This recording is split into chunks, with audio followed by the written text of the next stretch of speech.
4 pro secrets to make your mix sound perfect everywhere. I am so passionate about this topic. It took me over 17 years to nail my mixes everywhere I listen to them.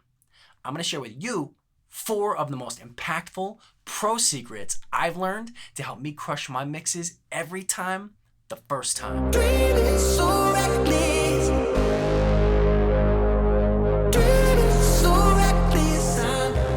Hey, welcome friend. My name is Steven. I produce music and I love to share with others what I learn along the way. If you haven't yet, please subscribe to this channel. Leave me a comment below telling me that you subscribed, and I promise to do my best to respond to you. Let's get into it. A pro can turn out an excellent mix in any studio they're in. It's not always the gear, it's the talent. Don't get trapped thinking you have to have elaborate acoustic treatment, custom construction, $10,000 studio monitors, and a perfectly calibrated room. All you need is some patience, some practice, and some tips to help you along your journey. Let's start with tip number 1, trusting your mix and trusting your speakers. Listening on flat monitors and flat headphones. Okay, if you're using studio monitors, be cognizant of the room you're in. It requires a lot of time and energy, effort, and money to properly treat the acoustics of a recording studio, especially a home recording studio, because residential construction was designed for livability and aesthetics, not acoustics. Homes and apartments generally use cheaper building materials that don't lend any favor to acoustic control and sound containment. See, acoustic treatment is an option, but it takes time and money, and it's less and less effective the louder and louder you play your music. I'll touch more on that later in the video, but headphones, specifically studio monitoring headphones, they're purpose-built from manufacturers to have a trusted flat frequency response that will help you actually make the right judgments of mixing what you're hearing so you can trust that it sounds the same when you go to different places. I personally use Audio-Technica studio monitoring headphones for like 15 years. I have a couple different pairs. They don't let me down. I'll leave links in the description if you want to check them out. So, if you can trust your ears and what you're hearing, you can trust your mix. When you trust your mix, you make decisions and don't second guess yourself. When I started out mixing, specifically in a home recording studio, man, I really had this idea in my head that I had to have the most perfect mixes no matter what, and I would just spend way too much time working on them and mixing them and mixing them and then mixing them, and before you know it, my ears were just completely gone. They were fatigued.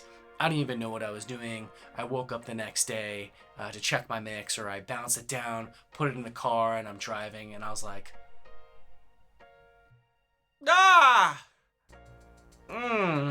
it wasn't good. Time is not your friend when you're mixing. You only have so much of a window at certain volume where you get diminishing returns. Like, you'll mix for too long and all of a sudden everything's gonna sound muted because you're fatigued.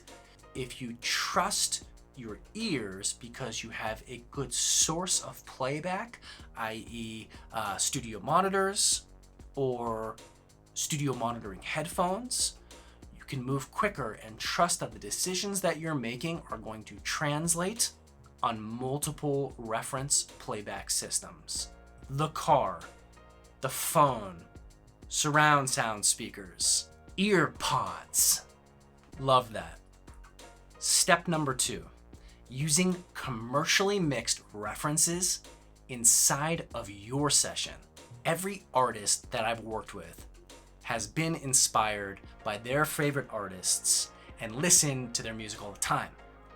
See, consciously or subconsciously, they'll always want to compare the music they're making to the music that they play and love listening to. We do the same thing, right? You do too. I always ask my artists to give me 3 references of songs they believe sound amazing. they believe sound amazing. And they love that could have a similar vibe to the type of music they want to make. When they send me the files of those songs, I drag and drop those references inside of my mix, and I level match them because they're always going to be slammed loud, right? Because they're commercially mixed and mastered. So we don't want louder to just be better. Really what we're searching for is tonal balance. See, let's take advantage of pro full-time mix engineers that mix inside of expensive, elaborate studios, right? Just for like tonal balance reference. Additionally, I use Span.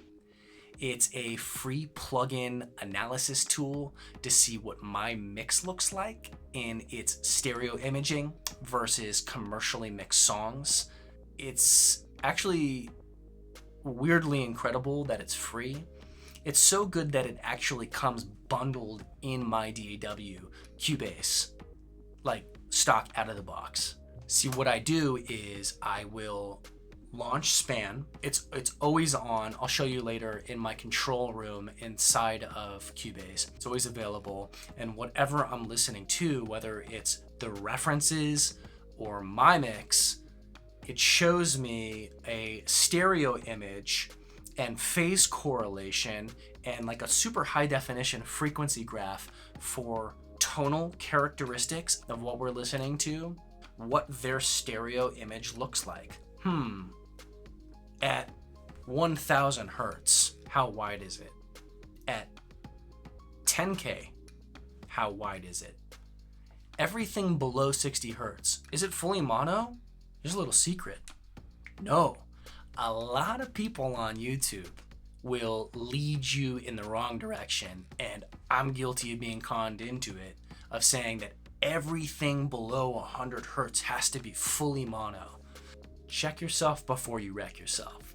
Take a look at commercially mixed records. Pop, top 40 radio, their stereo information in bass. That's why it's thick and it's wide and it's juicy. If you're not paying attention to stereo imaging of pro professional mixes, you never really have that reference. So this is just honest. It's non-biased. It's like, hey, this mix is dope. What's it doing? What is my mix doing? How do I make my mix look more like this mix? Okay, halfway there. Not too bad, right?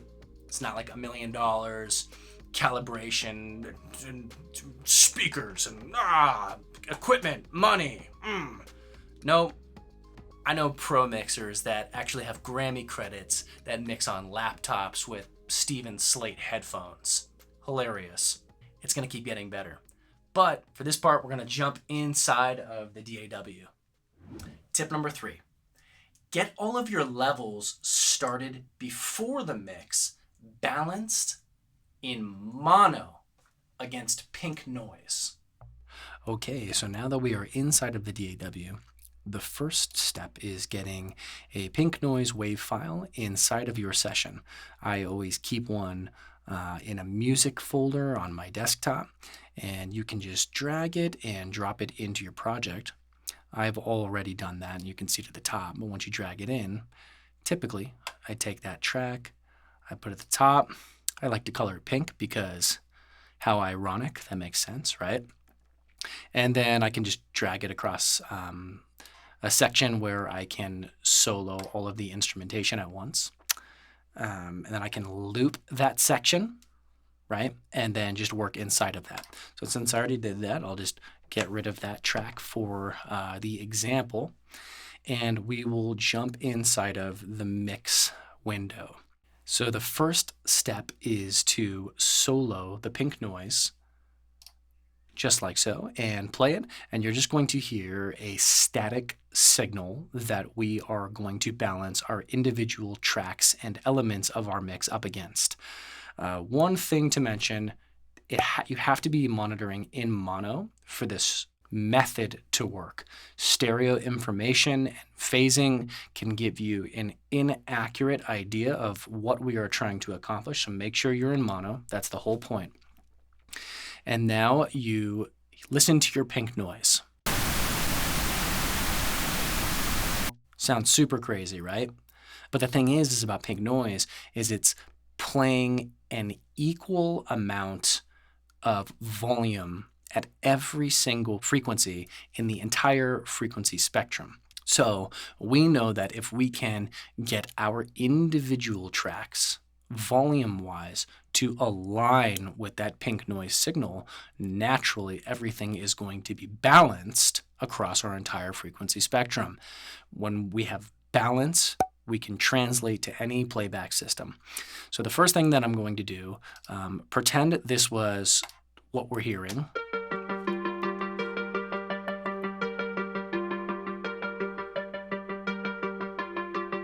Just like that, right?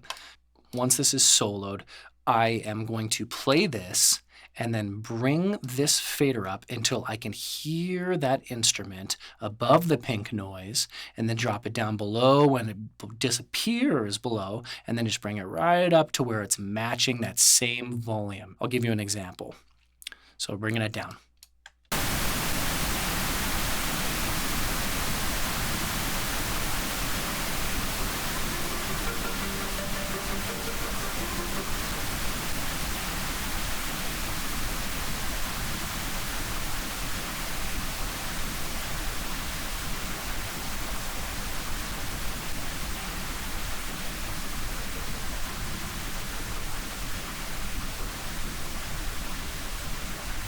Great. So that's about the same volume. Go ahead and mute that. Go on to your next solo. Next we have our bass.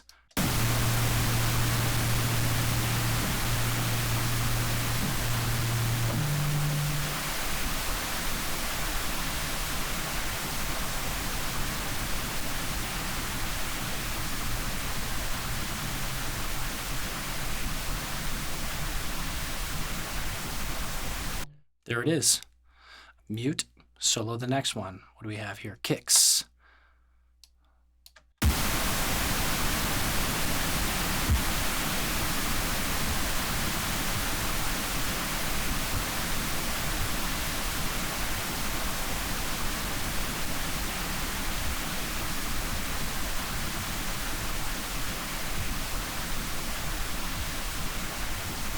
Okay, hi-hats.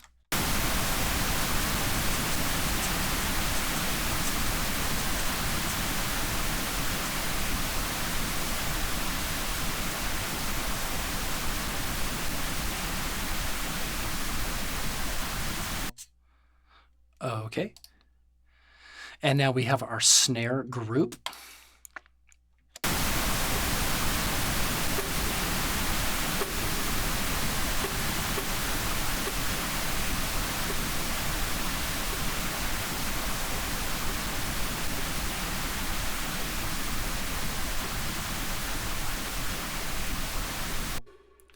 That's it. We've now achieved balance across our entire mix. So you go ahead and mute that bad boy up, back to our session window, and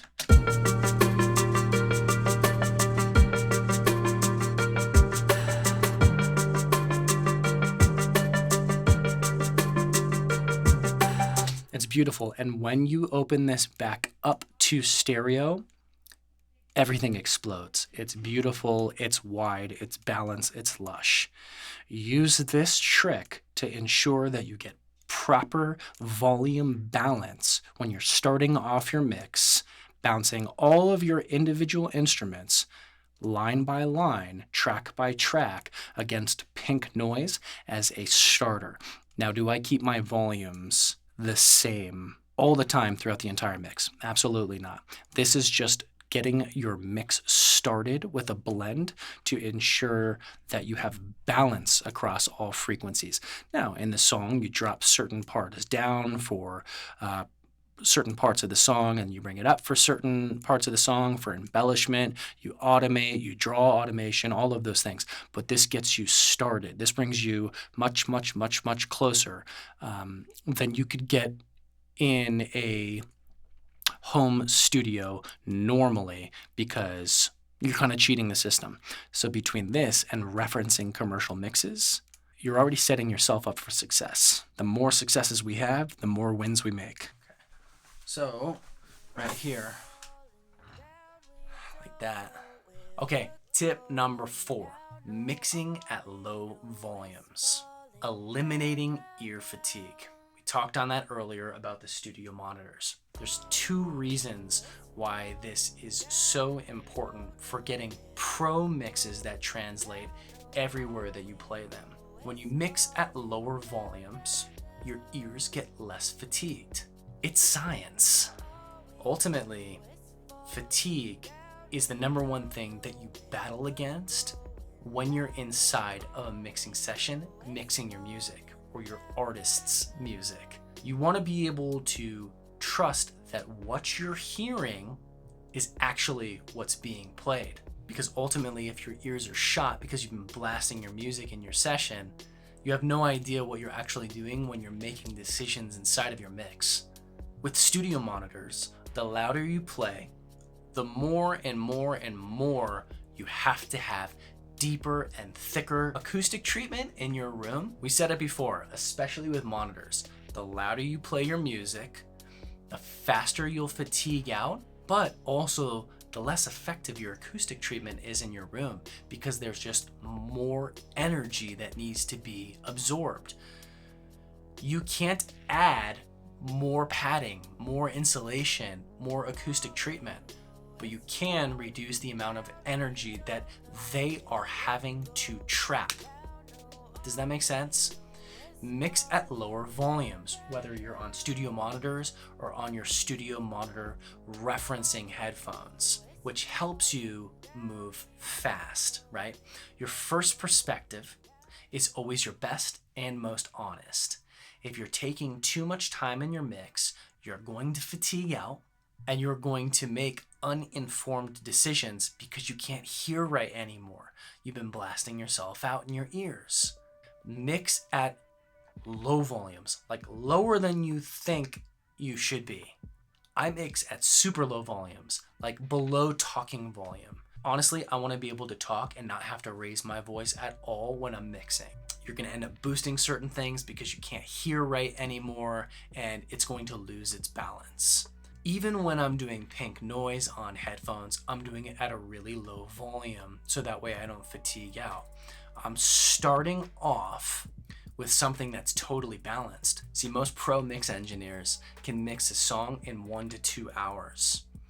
There's no way that you can do that at loud volumes. They move fast, they trust what they hear, they're able to implement their best judgment inside of the mix because they already have a solid foundation of their tonal balance.